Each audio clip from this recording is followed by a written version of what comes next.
Numbers చాలా crystal క్లియర్గా ఉన్నాయి. ఎన్నిక లాంఛనమే. సో ఎన్డీఏ కూటమి అభ్యర్థి సిపి రాధాకృష్ణన్ గెలుపు తథ్యం. మరి ఇక చూడాల్సిందే ఉంది. 3 థింగ్స్ ఉన్నాయి.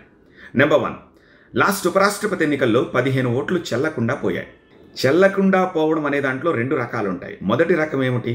ఎలా ఓట్ చేయాలో తెలియక ఓటు చెల్లకుండా పోవడం. ఎలా ఓట్ చేయాలో తెలుసు కానీ ఆ ఓటు చెల్లకుండా పోతుంది, అంటే కావాలని చేస్తారు.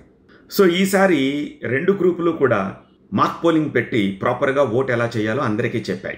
ఆ స్టేజ్కి వెళ్ళిన తర్వాత ఓటు ఎలా వేయాలో ఇక తెలియకపోవడం అనేది ఉండదు. పోనీ ఆ కన్ఫ్యూజన్ ఉన్న ఈ మాక్ పోలింగ్లో ఆ క్లారిటీ వచ్చేస్తుంది. అయినా చెల్లకుండా పోయాయి అనుకుందాం.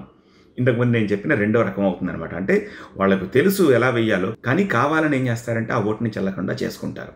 తద్వారా ఈ నెంబర్ గేమ్లో కూటమి ఇన్ఫ్లుయెన్సెస్ ఆ పర్టికులర్ ఓట్ల మీద ఉందని చెప్పి మనం అర్థం చేసుకోవాలి. సో ఇప్పుడు అలాంటి ఓట్లు ఎన్ని ఉంటాయనేది మ్యాటర్. ఓకే.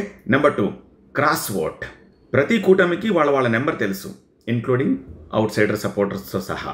మరి అలా నెంబర్ తెలిసినప్పుడు ఎండ్ ఆఫ్ ద డే ఆ నెంబర్లే ఉండాలిగా, కానీ అలా ఉండవు. చూడండి, ఎన్డీఏ కూటమి నుంచి ఒక్క ఓటు కూడా ఎన్డీ కూటమికి వెళ్ళదు. కానీ ఎన్డీ కూటమి ఇది నా నెంబర్ అనుకున్న నెంబర్ చివరికి ఉంటుందా లేదా, అలా లేదు అంటే క్రాస్ ఓట్ అయ్యి ఎన్డీఏ కూటమికి వచ్చినట్టుగా అర్థం చేసుకోవాలి. ఆ తర్వాత పోస్ట్ మార్టం చేస్తారనుకోండి, ఎవరు వేసింది, ఎందుకు వేశారు, నేను వేయలేదు, because it's a secret ballot, ఆ గొడవలు జరుగుతూనే ఉంటాయి. ఇది number 2.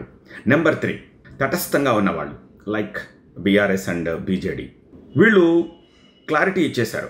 Example to say YCP నేను ఎన్డీఏ కూటమితోనే ఉంటాను అని చెప్పేసింది. అలాగే బీఆర్ఎస్ బీజేడీ మేము ఎవరికి ఓట్ చేయము, అసలు ఎన్నికల్లోనే పాల్గొనము, మధ్యస్థంగా ఉంటామని చెప్పేసింది. అలా తటస్థులు ఎవరికి ఓట్ చేస్తారు అనేది పాయింట్. సో వాళ్ళు ఓట్ చేయడం ద్వారా వాళ్ళు ఏ ఏ పక్షాలకు మద్దతు ఇస్తున్నారు అనేది లేటర్ రియలైజ్ అయ్యి దాని మీద కూడా పోస్ట్ మార్టం జరుగుతుంది. సో ఈ 3 థింగ్సే ఇంపార్టెంట్.